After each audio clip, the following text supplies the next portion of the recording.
Bonjour, il est 11h, 13 décembre. Donc, je continue mes vidéos. Il y a beaucoup de matière sur ma vidéo. Entre autres, il y a de la matière d'enseignement. Et il y a de la matière d'information. Puis il y a de la matière en droit, en éducation, en médecine et aussi en art. Donc, tu t'es trompé ici. Quand on est... oui, la loterie humaine existe au Québec, Canada. La loterie humaine existe.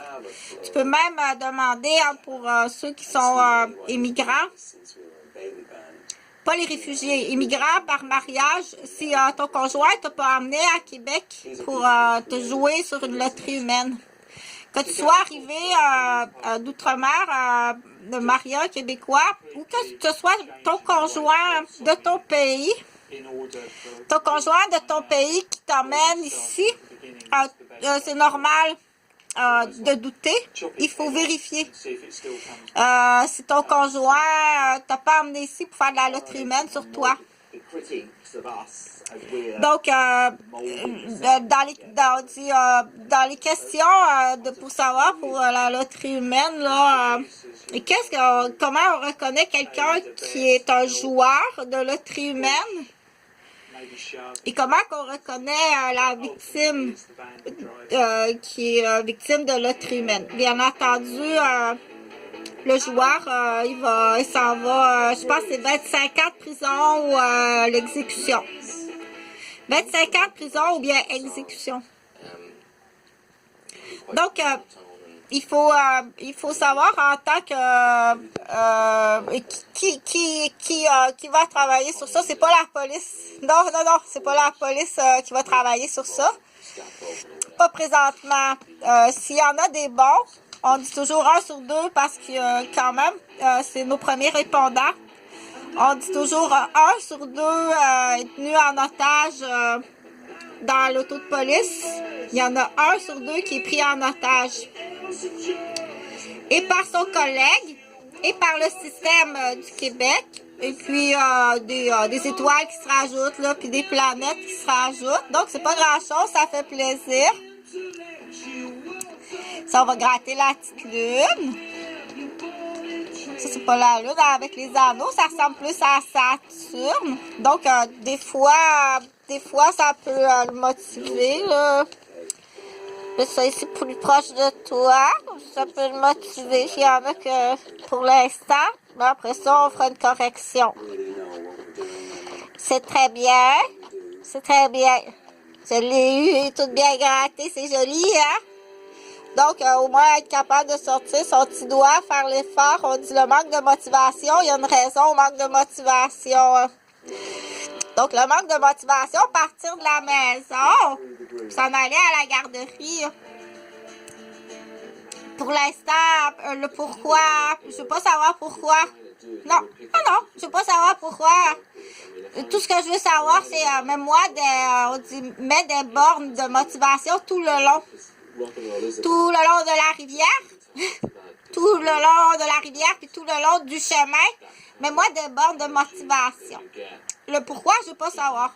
Une chose est sûre, c'est qu'il doit s'en souvenir dans sa mémoire, que quand il arrive à la garderie, il a hâte d'aller à la garderie. Fait que ça se peut que ce soit de la crème glacée, un déjeuner, des petits bonhommes. Ça se peut. C'est comme ça. C'est pas une garderie, c'est un hôpital. C'est un hôpital qui est pris en otage. Mais ils savent pas, eux savent pas. Ou moi, je sais pas, puis les parents le savent. Mais de toute façon, on connaît les coupables. Ça se règle facilement puis rapidement. Donc, la première règle d'or, c'est comme à la maison. C'est comme avec ta belle-mère. C'est comme avec ton mari. C'est comme avec la fille de ton mari. La première règle d'or. OK? Tant que ça dépasse pas au niveau, il n'y a rien de, ça dépasse pas la sécurité. Tu es ici pour être en sécurité, pour être gardé. Donc, ça c'est une chose. Là, c'est sûr, si t'arrives dans une garderie pour faire de la loterie humaine sur la gardienne, je vais te faire exécuter sur une chaise électrique. Donc, lui, c'est pas là que sa femme a déjà un enfant caché dans la forêt avec un bouchon de bouteille. Elle est bien maquillée, puis elle a une grosse serviette sanitaire bien épaisse quand tu la rencontres. Elle a un enfant caché. On appelle ça une écurie. OK, t'arrives dans une écurie. Lui, c'est pas ça. Je t'assure qu'elle n'est pas gentille avec sa belle-mère. Non, t'es très gentille. Je suis très gentille. C'est toi qui souffre de persécution ou j'ai jamais rien dit de tel. Toi, t'es entendeur de voix. J'ai toujours été gentille, t'es entendeur de voix. Fait que tu peux plaider comme ça. Il dit, quand je vois Chantal, c'est épouvantable. C'est qu'elle me dit, ben non, jamais. Chantal est vraiment gentille, t'es entendeur de voix. OK, va voir le docteur avant de faire des bêtises. C'est triste. Mais moi, je te dirais pas quoi faire. Va voir le docteur. J'ai toujours dit des choses gentilles. OK? Moi, je suis très gentille. Va voir ton docteur. Là, tu te dis, faut que je tombe sur un bon docteur. Effectivement, faut que tu tombes sur un bon docteur.